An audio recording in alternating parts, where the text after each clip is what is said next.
Bonjour à tous, je vous remercie d'être venus nombreux à cette session, la session numéro 1 des rencontres économiques d'Aix-en-Provence 2026. Multilatéralisme, fin de la coopération, avènement de la prédation. Je m'appelle François Miguet, je suis journaliste au Point et j'ai le plaisir d'avoir autour de moi à cette table ronde aujourd'hui 5 personnes exceptionnelles. On a Kitty van der Heggen, vous êtes sous-secrétaire générale et directrice exécutive adjointe pour les partenariats à l'UNICEF. Corentine Poilvé-Clédière, vous êtes directrice générale France du London Stock Exchange. Raphaël Torjman, fondatrice et présidente de Geto Capital, qui est un fonds indépendant dédié aux sociétés biopharmaceutiques. Et puis le professeur Henry Royo Wang, qui vient de Pékin, président du Center for China and Globalization. Et enfin, l'économiste coordinateur de cette table ronde qu'on ne présente plus ici, Jean Pisani-Ferry, économiste, professeur émérite à Sciences Po Paris et membre de nombreux laboratoires d'idées. Je vais laisser à Jean le plaisir de faire une introduction rapide et puis nous débattrons de ce thème fascinant, la mondialisation aujourd'hui. Merci François. Merci François. Je voudrais faire une introduction très rapide, en commençant par rappeler 3 dates qui, à mon avis, ont été marquantes dans la genèse de ce que nous sommes en train de vivre. La première, c'est la crise financière de 2008. C'est là où les pays occidentaux ont perdu leur réputation de compétence. Jusque-là, les pays émergents se disaient « ils sont peut-être un peu insupportables, mais ils sont compétents ». Et à ce moment-là, ils se sont rendus compte que ce n'était pas le cas. La deuxième date, c'est la crise du Covid, c'est 2020. C'est le moment où on s'est aperçu de ce que cette interdépendance qu'on avait construite, ces chaînes de valeur, n'étaient pas résilientes. Et donc, la recherche de l'efficacité à tout prix a cédé le pas à la recherche de la robustesse, de la résilience. Et c'est un moment très important parce que c'est une leçon qui n'a pas été oubliée. Et le troisième événement, c'est évidemment 2022, l'agression russe contre l'Ukraine, et qui a montré qu'on était dans un monde qui était devenu un monde beaucoup plus violent et qui a toutes les chances de le rester. Donc, on est dans un nouveau monde et en 2 mots, je voudrais expliquer mon analyse de ce que c'est que ce nouveau monde. D'abord, les États-Unis sont évidemment fatigués du rôle d'assureur global qu'ils jouaient jusque-là dans le monde. Et avec Trump, ils sont passés du rôle d'assureur global au rôle de prédateur global. Et c'est d'ailleurs, je pense, ce qui justifie le titre de cette table ronde. Et la question, est-ce que c'est durable? Je pense que pour la prédation, il n'est pas certain que ce soit durable. Mais sur le fait que les États-Unis étaient fatigués du rôle qu'ils jouaient et qu'ils ont donc choisi de changer de rôle, ça, c'est durable. Donc ça, c'est très important. La deuxième observation que je voudrais faire, c'est que la Chine, c'est une banalité de le dire, la Chine a bouleversé le commerce mondial. Elle pèse aujourd'hui 16% du PIB mondial en valeur. Elle pèse 22% du PIB en parité de pouvoir d'achat, c'est-à-dire à prix et taux de change constant. Et elle pèse 30% de la production industrielle. Donc on ne peut plus l'ignorer du tout. Et ça, c'est une nouveauté, disons, depuis le début de ce millénaire. Donc nous sommes entrés dans un monde différent. C'est un monde multipolaire. C'est un monde multipolaire parce qu'il n'est plus dominé par l'Occident. Et c'est un monde multipolaire parce que derrière la Chine, les pays émergents ont choisi, ils veulent participer à la décision. Et donc il faut apprendre à gérer ce monde multipolaire. Et je pense que c'est de ça dont on va parler aujourd'hui. Enfin, dernier point, ce n'est pas pour autant que les problèmes globaux, les communs mondiaux ont disparu. Ils sont là, ils se rappellent à nous de multiples manières, la dernière étant évidemment la vague de chaleur qu'on a connue dans le nord de l'Europe tout récemment. Et donc ceci, c'est un exemple de la multiplicité des communs mondiaux et qui appelle de nouvelles formes de coopération. Et ça aussi, il faut en parler. Voilà, donc des dates clés et un monde très différent. Et c'est ce monde qu'il faut apprendre à maîtriser, dans lequel il faut apprendre à naviguer. Merci Jean pour ce panorama très complet et qui vous vaut même des applaudissements. Ça démarre très fort. Professeur Wang, je me tourne vers vous. Vous nous avez fait la joie de voyager depuis Pékin jusqu'ici, dans la touffeur d'Aix-en-Provence. Est-ce que, d'une part, vous partagez le constat qui vient d'être exposé avec l'image de l'Amérique comme prédateur global, par exemple, et puis aussi cette place différente qu'a votre pays, la Chine, et qui inquiète une partie du globe? Est-ce que vous partagez ce constat? Et selon vous, dans quel état se trouve le multilatéralisme?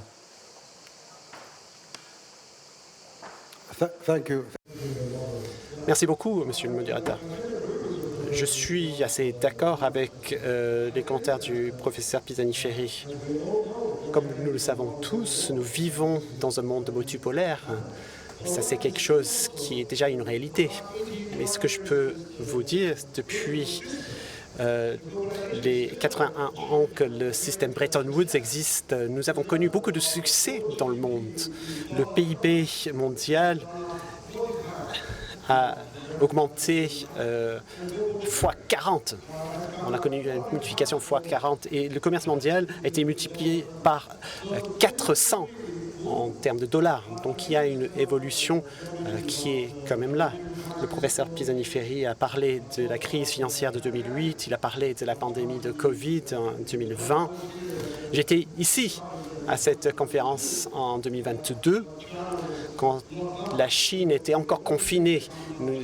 C'était seulement en 2022 qu'on a déconfiné en Chine. Maintenant, nous avons des guerres en Ukraine, non seulement en Ukraine, mais en Iran et dans d'autres régions du monde. Donc, ce monde commence à se morceler, se fragmenter de plus en plus. Beaucoup de personnes semblent s'étonner de ce qui se passe, ce manque de maîtrise. Nous vivons un monde multipolaire, mais il n'existe pas vraiment de système multilatéral pour soutenir cela. Ce système de multilatéralisme ne suffit pas à l'ère que nous vivons. Ce que j'ai envie de dire, c'est que les États-Unis, je me souviens des discours du discours sur la conférence de sécurité de Munich, les discours des États-Unis sur la Chine. Bien évidemment, les États-Unis ont une approche à l'unilatéralisme et nous avons vu ce qui s'est passé en Amérique latine, nous avons vu ce qui se passe en Iran, nous avons vu ce qui a pu se produire au Venezuela et nous pensons que le système onusien, le système multilatéral n'est pas suffisamment efficace. Notre vision pour l'avenir, c'est que nous vivons un monde multipolaire. avec deux pôles majeurs, les États-Unis et la Chine. Nous avons d'autres pôles comme l'Union européenne, comme l'Inde, le Sud global, comme on le dit, et d'autres. Mais avec ces deux pôles majeurs, je pense que des progrès commencent à se réaliser parce que les États-Unis se rendent compte qu'ils ne peuvent pas contenir la Chine. Les États-Unis ne peuvent pas se permettre une guerre commerciale avec la Chine non plus. Et donc, le président Trump est venu en visite à Pékin il y a 2 mois et le président Xi va se rendre visite au président Trump aux États-Unis dans 2 mois. Il y a un vrai terrain d'entente. Il y a forcément une rivalité stratégique entre les États-Unis et la Chine, mais aujourd'hui, on parle plutôt d'une stabilité stratégique entre ces deux pays. Ce que je pense, c'est qu'avec ces deux pôles majeurs, il y a une forme d'équilibre qui se met en place, avec une forme de dissuasion assurée, une destruction mutuellement assurée, comme on l'a dit. Et puis d'autres pôles peuvent jouer un rôle majeur. L'Union européenne, par exemple, je pense aujourd'hui que c'est important que ces autres pôles ne choisissent pas de camp, mais jouent un rôle de médiateur entre la relation avec la Chine et ne pas suivre les pratiques américaines parce que ces stratégies ne fonctionnent pas avec les guerres commerciales, les sanctions, une approche unilatérale. Je pense que l'Union européenne doit éviter de prendre ce chemin. On doit rechercher le dialogue, des discussions et d'autres formes de concertation. C'est pour cette raison que je pense que la Chine et l'Union européenne ont un rôle important à jouer pour sauvegarder le multilatéralisme, l'OMC, l'ONU, les différentes organisations internationales. La Chine et l'Union européenne ont un rôle à jouer ensemble pour sauver le multilatéralisme. Je pense que l'Union européenne ne doit pas changer de camp. Ce n'est plus la Chine contre l'Occident ou l'Occident contre la Chine. C'est simplement le fait de choisir le camp de celui qui réussit. Et dans ce sens, je pense qu'il y a un monde nouveau, un monde multipolaire à façonner, un système multilatéral entre la Chine, l'Union européenne, les États-Unis, le Sud global, tout le monde travaillant ensemble. Travaillons à la réforme des Nations Unies, travaillons à la réforme du Conseil de sécurité. Nous avons besoin de faire tout cela pour sauvegarder ce système multilatéral. Pour cette vision. Avant de laisser la parole à chacune de nos intervenantes, je voudrais juste laisser peut-être Jean Pisani-Ferry vous répondre sur le rôle que doit jouer l'Europe. Vous lui avez tendu une perche. Jean, que pensez-vous du rôle que doit jouer l'Europe dans ce nouveau monde ? L'Europe a évidemment un rôle important à jouer. L'Europe, c'est une puissance, si on raisonne sur l'ensemble de l'Europe, c'est une grande puissance. Mais l'Europe, il faut qu'elle apprenne à parler le langage de la puissance. Mais je voudrais aussi réagir à ce que disait le professeur Wang sur la Chine. Je pense que aujourd'hui, la Chine est dominante sur l'ensemble de la gamme des produits. Et c'est la nouveauté. Ce que nous avait appris le commerce international, c'est que chacun se spécialisait en fonction de son avantage comparatif. Mais la Chine refuse le jeu de l'avantage comparatif. Donc, j'aimerais qu'on débatte de ça. La Chine aussi contrôle l'ensemble des matériaux critiques et elle s'en sert comme un levier dans les dialogues avec les autres puissances. On a vu d'ailleurs que c'était un levier extrêmement puissant lorsque les États-Unis ont dû renoncer aux tarifs qu'ils étaient en train de mettre en place sur la Chine parce que la Chine a répondu qu'elle avait la capacité de bloquer le développement de l'industrie américaine en bloquant les exportations de matériaux critiques. Ça, c'est des points importants, mais il y en a d'autres. Par exemple, sur le plan macroéconomique, la Chine n'a pas changé son modèle. la Chine reste une économie tournée vers l'exportation. Elle n'a pas réussi, ou elle n'a pas voulu, développer sa demande intérieure. Et donc, je pense que c'est tout à fait important de résoudre ce problème. Parce que sinon, on va à la catastrophe. On va à l'affrontement entre l'Europe et la Chine. Et je terminerai là-dessus. On a un potentiel pour des partenariats importants avec la Chine. On a un potentiel pour des partenariats en matière notamment climatique. On a des potentiels pour des partenariats en gouvernance mondiale. Mais tout ça, ça exige quand même que la Chine comprenne et que la Chine réponde à ces défis. Alors, merci Jean. Je vois que le professeur Wang voulait répondre, mais d'abord, évidemment, on va laisser la parole aux autres intervenants du panel et on ouvrira la discussion là-dessus tout à l'heure. Je voulais vous demander, Raphaël Torgmann, quand on s'est parlé un petit peu de cette table ronde lors de nos échanges préliminaires, vous m'avez expliqué que dans votre secteur, celui de la pharmacie de pointe, d'innovation, vous êtes confronté à la double pression, à la fois américaine et chinoise. Et donc j'aimerais que vous me racontiez un petit peu comment ça s'applique à votre secteur et quelle peut être la réponse européenne. Alors tout d'abord, avant de raconter comment ça s'applique, je voudrais donner quelques caractéristiques de notre domaine, la santé, comme secteur économique. Je suis très heureuse de représenter d'ailleurs la santé aujourd'hui à cette table ronde, puisque moi-même, je suis médecin hémato-cancérologue avant tout, et aussi investisseur depuis plus de 20 ans dans le domaine des biotechnologies et donc de l'innovation médicale. Donc effectivement, la santé, par l'innovation, est un secteur en croissance permanente, et ça, sans cycle, sans bulle. Peu importe les crises géopolitiques, c'est un secteur en croissance permanente. Et cette croissance, elle vient de l'innovation qui permet de nous sortir de crises telles que le Covid ou bien de pouvoir traiter aujourd'hui 2/3 des maladies connues sont sans traitement efficace. Donc c'est effectivement pour ça que c'est sans bulle, sans cycle, qu'il y a toujours ce besoin. Et cette innovation thérapeutique, elle vient des petites entreprises, des biotechnologies, biopharma, qui aujourd'hui sont rachetés par la Big Pharma, en particulier aujourd'hui américaine et européenne, qui vendent des produits innovants, médicaments, pour plus de 70% d'entre eux qui viennent des plus petites structures biotech, biopharma.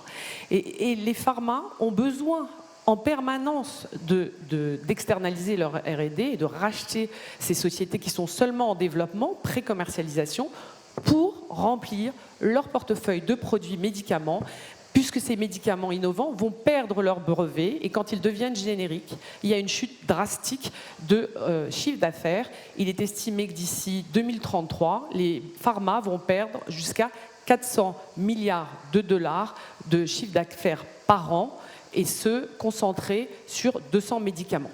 Donc ça, c'est dans l'univers dans lequel on opère et comme vous le voyez, vous le savez, c'est la santé, c'est mondial et on a besoin de coopération, on a besoin de ces interdépendances et je ne pense pas que même dans beaucoup d'années, même avec la Chine et les US, on en aura encore besoin, même la Chine et les US elles-mêmes. Alors comment l'Europe se situe dans ce panorama de dépendance ou de captation ou de prédation?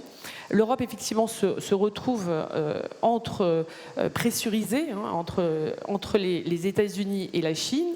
Les États-Unis, pourquoi? Parce qu'elles représentent une grosse partie du marché des thérapies innovantes, plus de 50%, alors que les États-Unis représentent 4% de la population mondiale.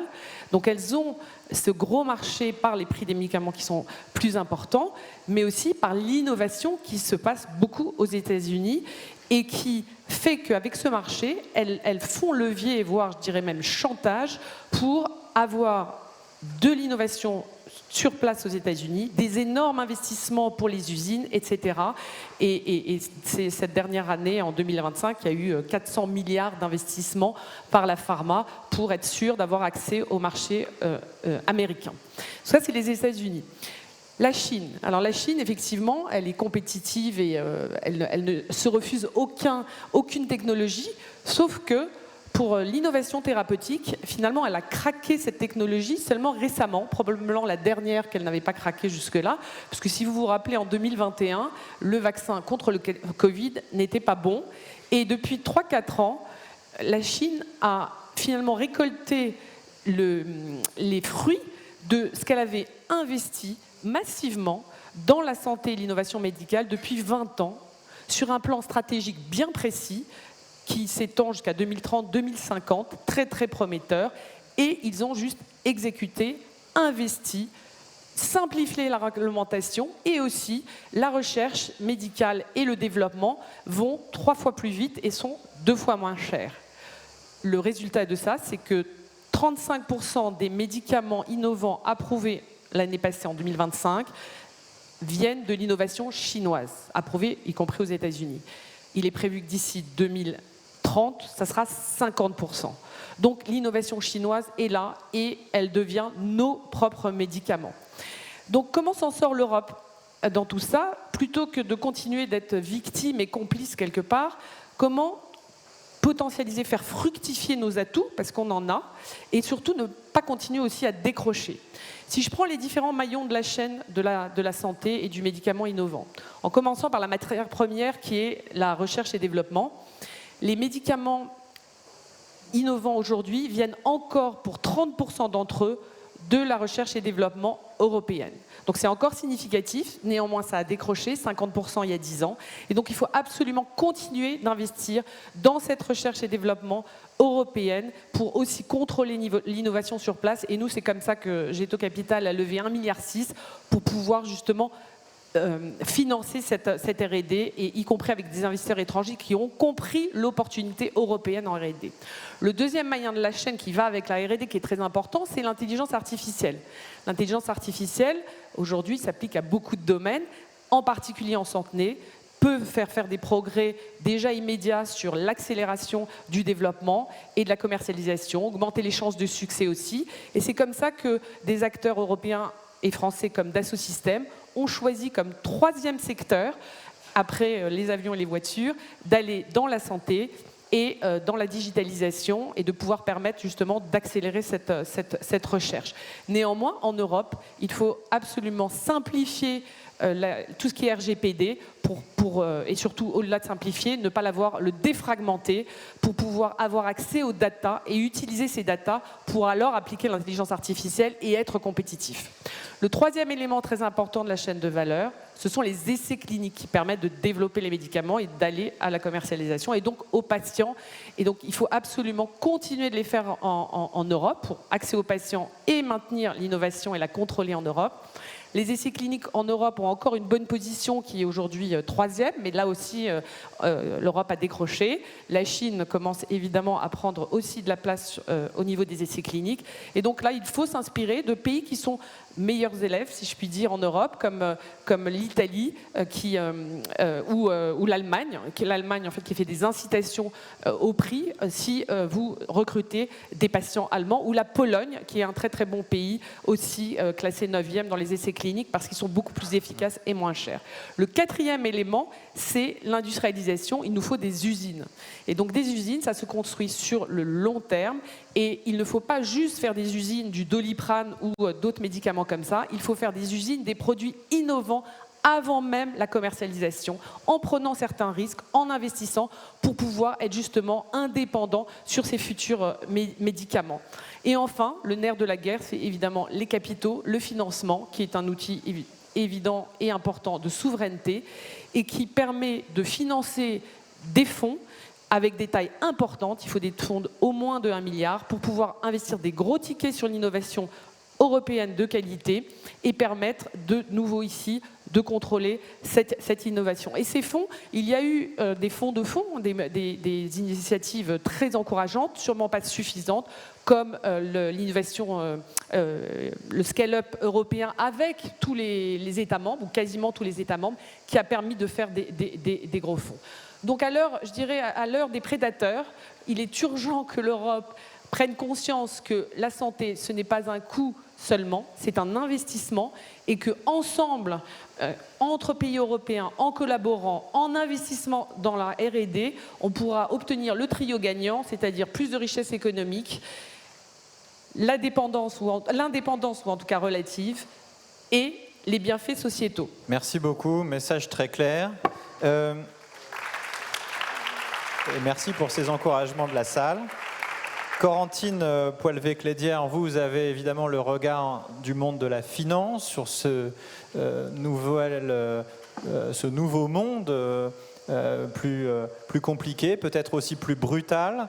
Quand on a discuté la semaine dernière de cette table ronde, vous m'avez notamment expliqué qu'il y a une volonté de chacun des États, qui est assez légitime d'ailleurs, d'être plus autosuffisant, mais que cette volonté, parfois, en tout cas dans votre secteur, pouvait se télescoper avec les réalités de terrain et arriver à des résultats qui sont finalement défavorables à l'économie ou défavorables à la croissance. Est-ce que vous pouvez nous dire un peu plus là-dessus ? Absolument. Et je reconnais énormément d'éléments, d'ailleurs, Raphaël, dans ce que tu as dit, autour des interdépendances et de la nécessité de l'échelle. Donc, comme quoi, cross-sectoriellement parlant, on a des sujets similaires. Alors, à Aix, on m'a dit qu'il fallait parler dans sa langue, donc on va le faire en français. Donc, du point de vue de la finance. Donc, moi, je parle du point de vue du LSEG-LCH. Donc, pour dire les choses simplement, ce sont les marchés financiers, des indices, des données financières et de la gestion des risques dans plusieurs centaines de pays. Ce que l'on voit, et qu'on avait évoqué ensemble, effectivement, c'est ce grand sujet de la souveraineté. Qu'est-ce que ça veut dire ? Quelle est sa géométrie ? Et quelles sont les contraintes qui sont associées à ce concept ? Donc, pour revenir un peu à la discussion qu'on a ici, qu'est-ce que je vois, moi, du multilatéralisme ? Parce que la position des marchés financiers, c'est une position privilégiée pour voir un petit peu l'état de la confiance que les acteurs ont entre eux. Le multilatéralisme, dans sa traduction quotidienne, n'est jamais allé mieux, bizarrement, en termes de nombre d'échanges, de prise de risques, de transactions, avec même ce que moi j'appellerais une très forte complaisance des marchés financiers. Ce qui a changé cependant, et je reconnais ça dans les propos de Jean et dans les propos de Raphaël, c'est la question de comment est-ce qu'on considère nos interdépendances. Et ça rejoint ce qu'on se disait. Il y a encore quelques années, être interdépendant, c'était considéré comme vertueux, positif, le socle de l'économie mondiale. On était supposé devenir chacun plus efficace à notre manière en s'utilisant les uns les autres comme centre d'excellence. Aujourd'hui, ce n'est plus le cas. Une interdépendance, c'est une fragilité, c'est quelque chose qui peut être utilisé contre vous, c'est un outil de pression, c'est un outil de coercition. Et c'est ça le grand phénomène qui a changé, à mon sens, depuis 1 an et demi, 2 ans, majoritairement par la posture américaine, mais pas que. Parce que ça couvait depuis des années et ça va rester. Et là, je voudrais donner un exemple un petit peu plus concret pour l'audience. En tout cas, du point de vue de la finance, ça se traduit sur les choix technologiques que l'on peut faire, puisque la maîtrise des infrastructures technologiques, c'est vraiment le lieu de l'exercice durable de la puissance aujourd'hui. Tout secteur confondu. Tout secteur confondu. Où est votre donnée ? Quelle est votre infrastructure ? Il n'y a pas d'AI sans infrastructure. Quelle est derrière ça votre politique énergétique ? Où sont vos sources de matières premières, etc. Donc vraiment, j'encourage, s'il y a un débat européen à avoir réel sur la souveraineté, c'est la maîtrise des infrastructures technologiques. Donc j'en tire 3 constats, rapidement. Je vais partager avec vous. Le premier, c'est qu'on est vraiment fermement rentré dans ce que j'appellerais l'ère de l'arsenalisation des dépendances. On va en parler. Ce qui change la rationalité économique des entreprises, et Raphaël en a un peu parlé, dans son propre secteur, on va le voir en finance également. Et ce qui appelle à quoi ? À avoir une politique de souveraineté qui est une politique de l'offre à l'échelle européenne. Donc l'arsenalisation des dépendances, ça veut dire quoi ? Ça veut dire que, moi je ne crois pas qu'il y ait un retour de la puissance. Vous savez, on lit ça en ce moment. Je ne crois pas qu'il y ait un retour de la puissance, je ne crois pas que la puissance soit allée nulle part ces dernières années. En revanche, la puissance se sert des interdépendances comme moyen de coercition. On le voit avec les modèles AI, Frontier AI. Vous avez tous lu la presse sur le modèle Mythos, par exemple. Je vous le mets à disposition pour vous protéger de la sécurité cyber et hop, je vous le retire, en fonction de votre nationalité. Ça, c'est le nouveau monde de l'interdépendance technologique. Donc ça veut dire que quand on est décideur ou décideuse, quel que soit le secteur, on ne se demande plus uniquement quel fournisseur ou quel partenaire on va choisir. On doit se demander où est ma donnée, quel est le tribunal compétent, est-ce que mon contrat est valable cross-border, est-ce que les droits que j'ai aujourd'hui seront toujours valables demain, quelle est la pérennité en fait de cette relation que je suis en train de construire. Et ça, c'était un peu présent il y a quelques années, mais beaucoup moins. Ce qui change donc la rationalité économique des entreprises. Pourquoi ? Sans simplifier nos métiers, mais enfin majoritairement, tout secteur confondu, pour une décideuse ou un décideur, le job, c'est, et Jean l'a dit, c'était d'augmenter et d'optimiser l'efficacité des actifs. C'est ça le métier. C'était ça le KPI, le Key Performance Indicators. Aujourd'hui, il y en a un autre qui est de même importance, voire de beaucoup plus grande importance, c'est notre capacité à préserver de la décision, des marges de manœuvre, des arbitrages et des options. Et c'est ça, finalement, qui devient le nouveau job des dirigeants. Et c'est comme ça que cette tension et cette prédation, finalement, se matérialise dans nos vies à nous. C'est que protéger des espaces de décision, de liberté et d'optionnalité, ça devient le métier, en plus de créer de l'efficacité sur les actifs. Donc la question du choix, j'irai assez loin pour dire que je pense que dans la période qui est devant nous, le nouvel or, c'est le choix. Et c'est comme ça que l'Europe doit penser. L'Europe doit créer des choix. Donc c'est mon dernier point. Je suis très intéressée par les débats sur la souveraineté technologique, puisque comme j'expliquais, pour moi, c'est là que la puissance est en train de se jouer fondamentalement entre les blocs. Et donc il y a un débat actif sur la souveraineté technologique européenne, mais c'est un débat qui est très défensif. Très défensif. C'est plutôt de la préférence européenne, des contraintes de la réglementation. Ces choses-là sont essentielles, parce que si vous voulez que les acteurs atteignent une taille critique pour notamment se doter de quantique, pour avoir des modèles frontières AI, pour avoir une crédibilité, on peut avoir besoin d'exercer une préférence pendant un certain temps. Et d'ailleurs, la Chine et les États-Unis le font, hein, donc ce n'est pas du tout un gros mot. En revanche, il ne faut pas les protéger de la concurrence. Donc il faut absolument s'engager plutôt dans une politique de la création. La souveraineté doit être une politique de création. Une souveraineté qui ne produit pas, elle protège du retard et elle protège du vide. Donc ça doit être une politique de l'offre. Et je conclurai là-dessus, si on a une optique de la souveraineté européenne comme une politique active de l'offre, notamment pour offrir des alternatives de choix européens, alors là, ça devient quelque chose qui ne va pas du tout à l'encontre de l'ouverture, mais qui est même la condition finalement de la pérennité de cette ouverture de l'Europe. Voilà un peu comment ça se traduit dans nos vies. Merci beaucoup.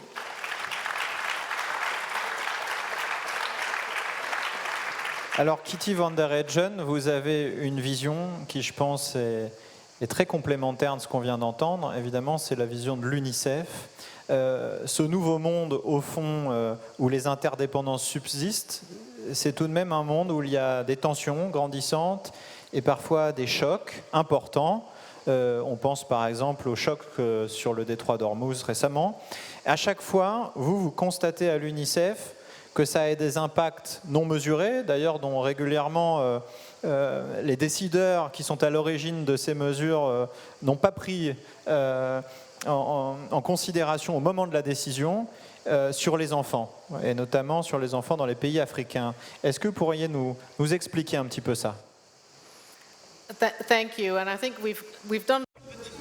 Oh, je pense qu'on vient de faire un tour du monde, depuis les poids lourds économiques jusqu'aux crises au monde financier. Moi, je vous ramène à quelque chose de complètement différent, mais tout au moins aussi important, à savoir qu'est-ce qui se passe pour les enfants lorsque la coopération échoue. Lorsque les cessez-le-feu sont rompus, lorsque les conflits s'intensifient, donc les financements à l'aide au développement chutent, lorsque les normes internationales sur les droits des enfants sont affaiblies. On connaît les réponses. C'est toujours les enfants qui souffrent en premier. Donc, l'autre côté de la médaille, c'est tout aussi vrai. Les enfants sont quelques des rares domaines sur lesquels les États peuvent se mettre d'accord. Donc, on ne tue pas les enfants. Donc, c'est l'un de ces des transporteurs à bande pour transporter, reconstruire la collaboration dans un monde très fracturé. Pourquoi est-ce important? Parce que la coopération, pour nous, à UNICEF, aux États-Unis, ce n'est pas simplement l'absence d'accord, ce n'est pas des désaccords. S'il n'y a pas de coopération, ce qui se passe, c'est que la vulnérabilité devient une variable stratégique. Que ce soit sur les terres rares, l'accès à la finance, ou peu importe, l'accès à l'éducation, à la santé, tout ce dont les enfants ont besoin, tout ceci dépend non seulement des besoins, non seulement les normes universelles convenues, mais ça devient dépendant des dynamiques de pouvoir. Et bien entendu, les enfants n'ont pas les moyens économiques ou les influences politiques dont nous parlions. Ils sont littéralement les canards boiteux qui attendent d'être abattus. Et donc, si vous regardez l'histoire, et moi, c'est ce que je fais quand je m'inquiète du monde, les plus grands succès que nous avons obtenus de façon ensemble, en termes de coopération, c'était des programmes de coopération. Regardez les traités sur les armements, le commerce international, donc à réduire la mortalité infantile, les protections qu'on offre aux réfugiés. On peut véritablement le faire et ça ne s'est jamais produit en moment de stabilité ou de la sécurité. Tous ces processus interviennent commence lorsque le monde était dans la tempête, lorsqu'il y avait beaucoup d'insécurité. Les Nations Unies ont été formées sur les cendres de la Deuxième Guerre mondiale. Et si vous regardez le traité sur l'armement, c'était pendant la guerre froide. Et si vous regardez les conventions sur le droit des enfants, donc ça a été fait en 1989. C'est la convention de droits de l'homme la plus ratifiée au monde. Parce que même pendant la guerre froide, les États ont choisi la collaboration plutôt que la fragmentation et la concurrence. Et je sais que de ceci, on voit souvent de la coopération comme étant naïve, un peu idéaliste, vous savez, les 12 utopistes. Mais en fait, c'est bien sûr, encore une fois, ceci conduit à beaucoup de progrès humains. Nous dépendons, on parlait tout à l'heure, Corentin, vous parliez des flux financiers. On dépend les uns des autres, que ça nous plaise ou non. Commerce, terrorisme, on est tous connectés. Des médias sociaux à la migration, nous sommes connectés. Que ce soit des maladies de le cas Ebola, par exemple, les maladies, la poliomyélite, le changement climatique. On est tous connectés. C'est simplement des faits politiques. Et donc, on peut choisir de fermer nos yeux et d'un seul coup, nous allons tous en souffrir, mais les enfants vont souffrir beaucoup plus parce que pour eux, le multilatéralisme c'est pas simplement une idéologie pour les enfants. Pour les enfants, c'est la différence très souvent entre être vivant ou simplement ne pas survivre. C'est cette main invisible, c'est pas les gens, vous savez, des gens avec les costumes dans les Nations Unies, c'est le vaccin qui arrive dans un village, il est né le cessez-le-feu qui permet d'aller derrière la ligne de front pour assurer des biens humanitaires. Ce sont les traités que l'on signe ensemble pour protéger les filles du trafic ou d'abus. Ce n'est pas du...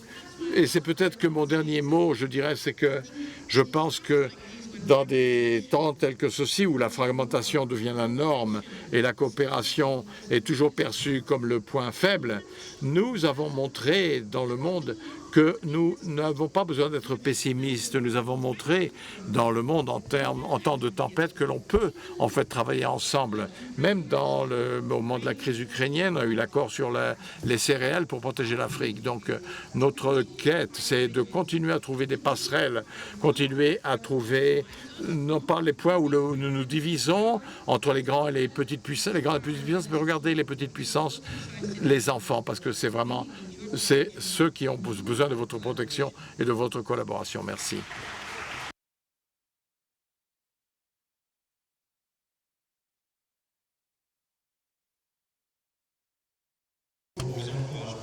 Thank you for these promising words. Tout à l'heure, vous vouliez réagir aux propos de Jean Pisani-Ferry.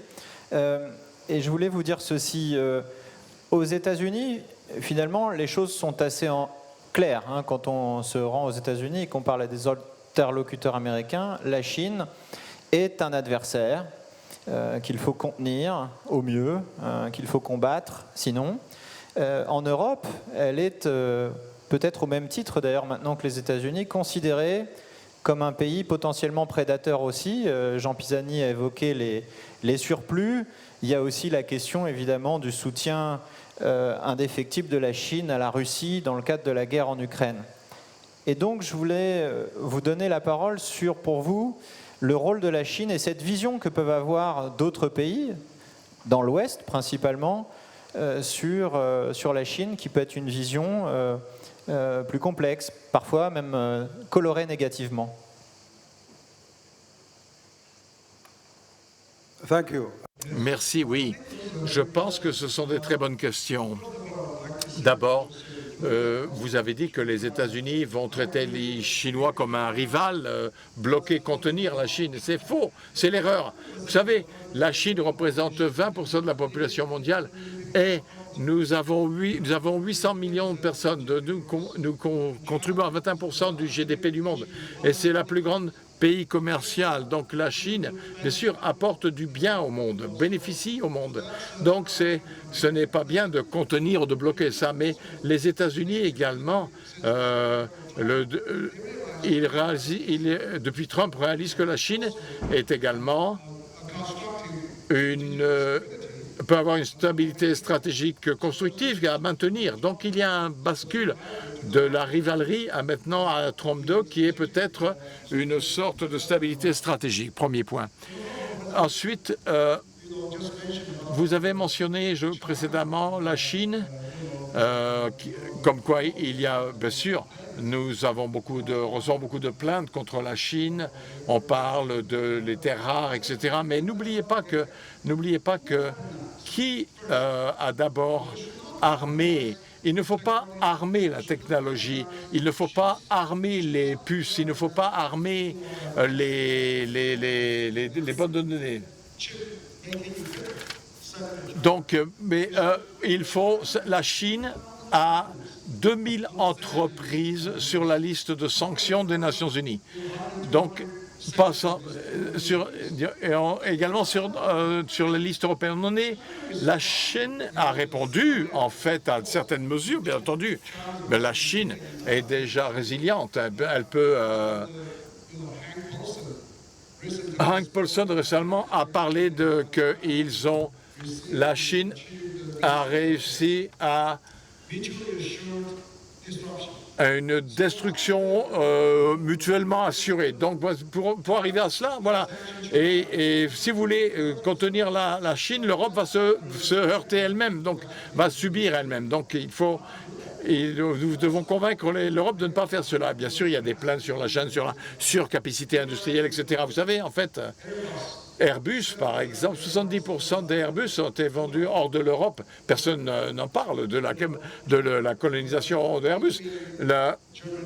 Il y a des 8 millions de véhicules allemands vendus, 8 millions vendus en dehors de l'Allemagne. Donc, et encore une fois, le Japon, 8 millions de voitures vendues, plus de la moitié sont vendues à l'étranger. Donc, mais la Chine, bien sûr,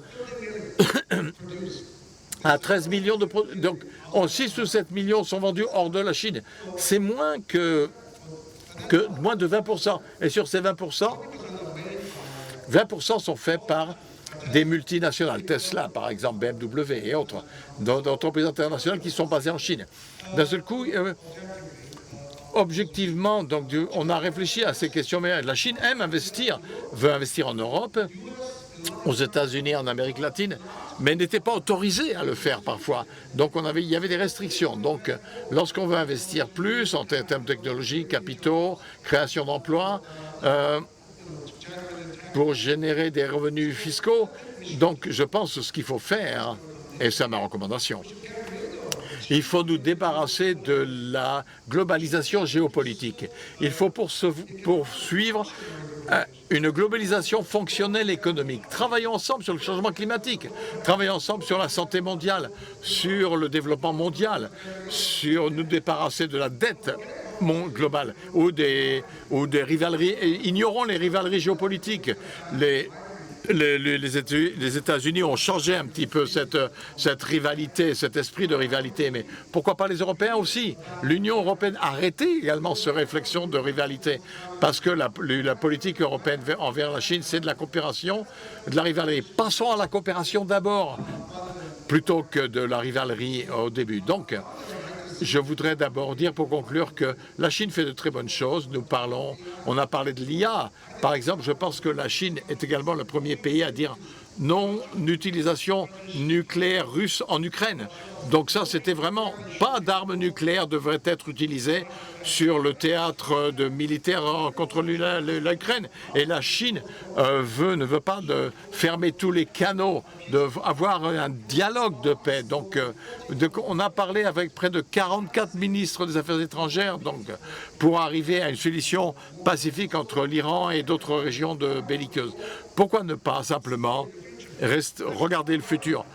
Il ne faut pas tourner tout ceci en arsenal international. Donc on ne va pas être les premiers utilisateurs de l'IA. La Chine a dit, ce n'est pas le problème on ne veut pas être non plus le premier utilisateur des armes nucléaires. La France, la Grande-Bretagne, l'Inde, le Pakistan, les États, ils peuvent dire la même chose. Vous ne serez pas le premier utilisateur d'armes nucléaires. Donc c'est simplement, il faut promouvoir la paix et la prospérité. Et véritablement, c'est comme cela que nous devons être complémentaires dans la globalisation. Pour rebondir sur ce que vous poser une toute dernière question. Il y a beaucoup de gens, à mon avis, ici à Aix-en-Provence, notamment des dirigeants d'entreprises, qui discutent des transferts de technologie. C'est-à-dire, il y a 20 ans, 25 ans, la Chine, contre l'ouverture de son marché, nous a imposé, à nous, Européens, mais aussi à d'autres, des transferts de technologie, ce qui lui a permis de rattraper son retard et de nous dépasser parfois dans certains secteurs clés. Est-ce qu'aujourd'hui, il faut qu'il y ait des transferts technologiques qui soient des transferts technologiques chinois contre l'accès au marché européen?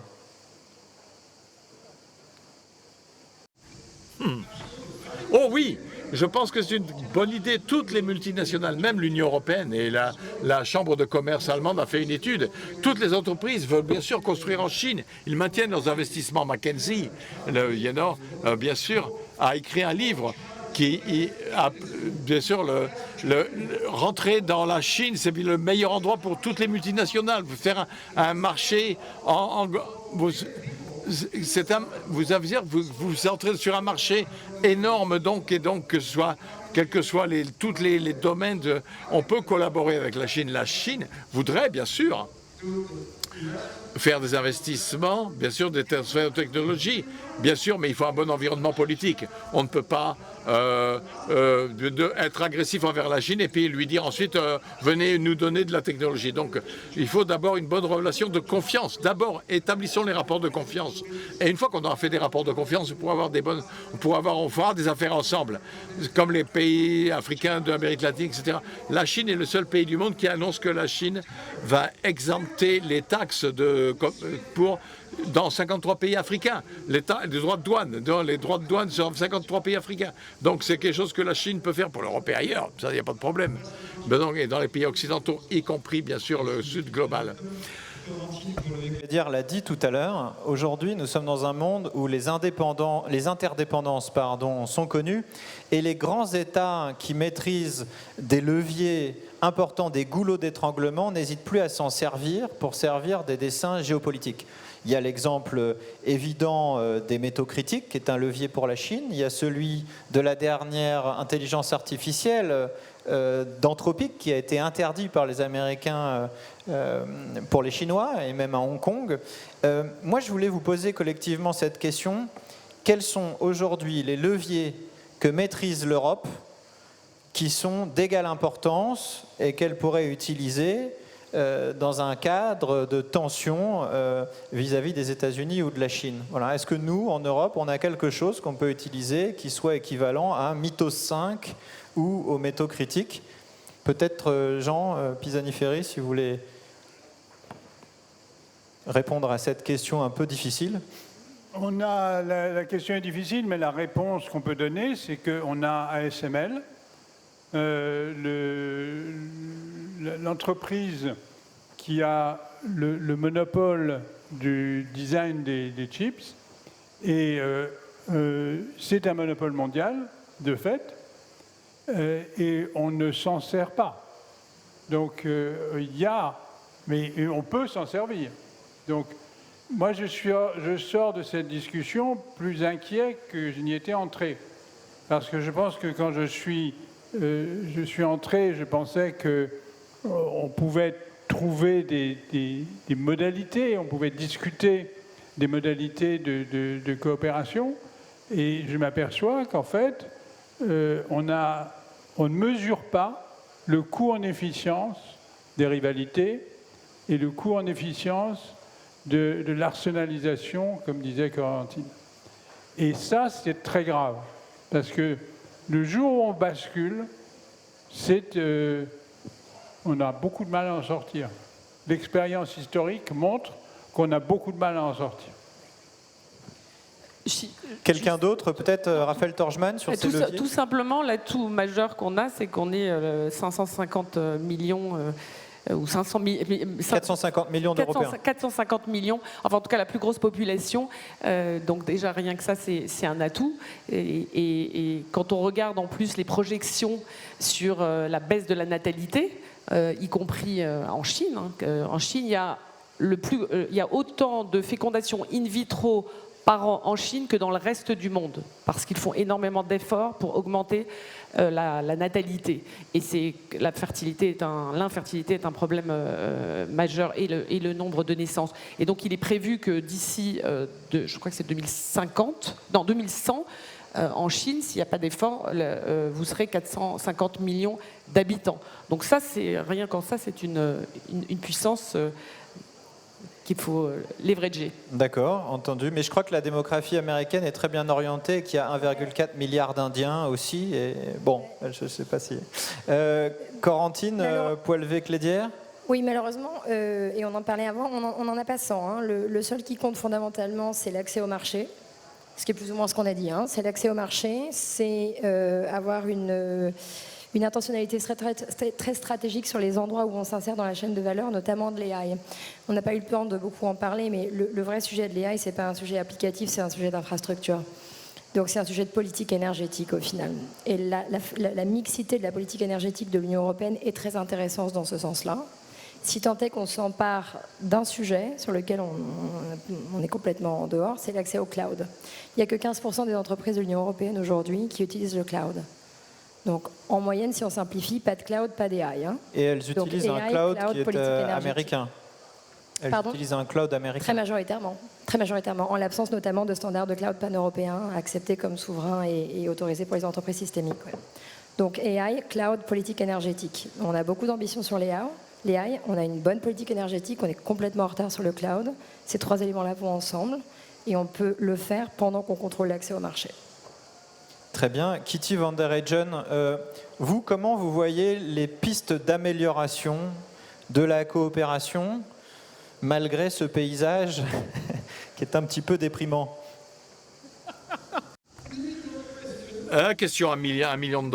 Well, je ne dis pas que ce sera facile, mais l'histoire nous a montré que l'on peut toujours trouver un moyen d'avancer. Lorsqu'on s'unit, ce qui nous regroupe en tant qu'humanité, qu'on aime ça ou pas, nous sommes interdépendants. Et si nous ne sommes pas capables de vacciner les enfants, les maladies vont voyager et vont se retrouver chez vous. Et ça va bloquer vos activités. On l'a vu avec la Covid.